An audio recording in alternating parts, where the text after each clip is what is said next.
জল বিপদসীমা পার হয়ে যাচ্ছে। আপনারা সবাই আমাদেরকে সাড়া দিন। প্রবল বর্ষণে ত্রিপুরা জুড়ে ভয়াবহ বন্যা, জলমগ্ন আগরতলা খোয়াই, প্লাবিত জাতীয় সড়ক। টানা অবিরাম বর্ষণে ত্রিপুরা জুড়ে ভয়াবহ বন্যা পরিস্থিতির সৃষ্টি হয়েছে। লাগাতার বৃষ্টিতে বিভিন্ন নদীর জলস্তর দ্রুত বৃদ্ধি পেয়ে বিস্তীর্ণ এলাকা প্লাবিত হয়েছে। রাজধানী আগরতলার পাশাপাশি খোয়াই জেলাতেও পরিস্থিতির চরম অবনতি ঘটেছে। বহু পরিবার ঘরবাড়ি ছেড়ে নিরাপদ আশ্রয় ও ত্রাণ শিবিরে আশ্রয় নিতে বাধ্য হয়েছেন। খোয়াইয়ে নদীর জল বিপদসীমার উপর দিয়ে প্রবাহিত হওয়ায় খোয়াই পৌর পরিষদের 8 ও 9 নম্বর ওয়ার্ডের লালছড়া হাউজিং কলোনি সহ বিস্তীর্ণ এলাকা জলমগ্ন হয়ে পড়েছে। পানিবন্দী হয়ে পড়েছেন বহু মানুষ। এদিকে হাওড়া নদীর জলস্তর বেড়ে যাওয়ায় আড়ালিয়া ও প্রতাপগড় এলাকায় অসম ত্রিপুরা জাতীয় সড়কের একটি অংশ জলের তলায় চলে গেছে। এর ফলে ওই সড়কে যানবাহন চলাচল ব্যাপকভাবে ব্যাহত হচ্ছে এবং যোগাযোগ ব্যবস্থায় দেখা দিয়েছে চরম সমস্যা। বন্যা কবলিত এলাকায় দুর্গত পরিবারগুলিকে দ্রুত নিরাপদ স্থানে সরিয়ে নেওয়া এবং প্রয়োজনীয় ত্রাণ সহায়তা পৌঁছে দিতে প্রশাসনের পক্ষ থেকে উদ্ধার ও ত্রাণ তৎপরতা জোরদার করা হয়েছে।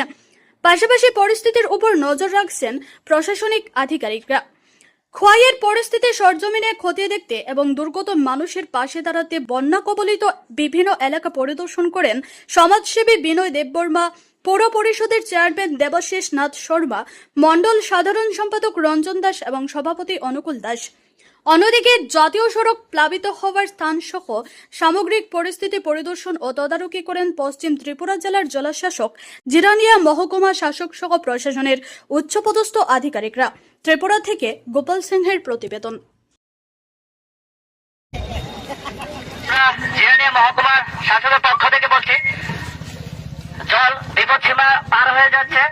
আপনারা সবাই আমাদেরকে সাড়া দিন। আমরা চন্দ্রপুর অমূল্য বিয়ে বাড়িতে আমরা শেল্টারের ব্যবস্থা করেছি। আপনারা সাড়া দিলে আমরা আপনাদেরকে ভোট দিয়ে শেল্টার হাউসে পৌঁছে দেব। ওইখানে আপনাদের থাকার এবং খাওয়ার ব্যবস্থা করা আছে। আপনারা আমাদেরকে সাড়া দিন, আমরা শেল্টার হাউসে নিয়ে যাব। ধন্যবাদ।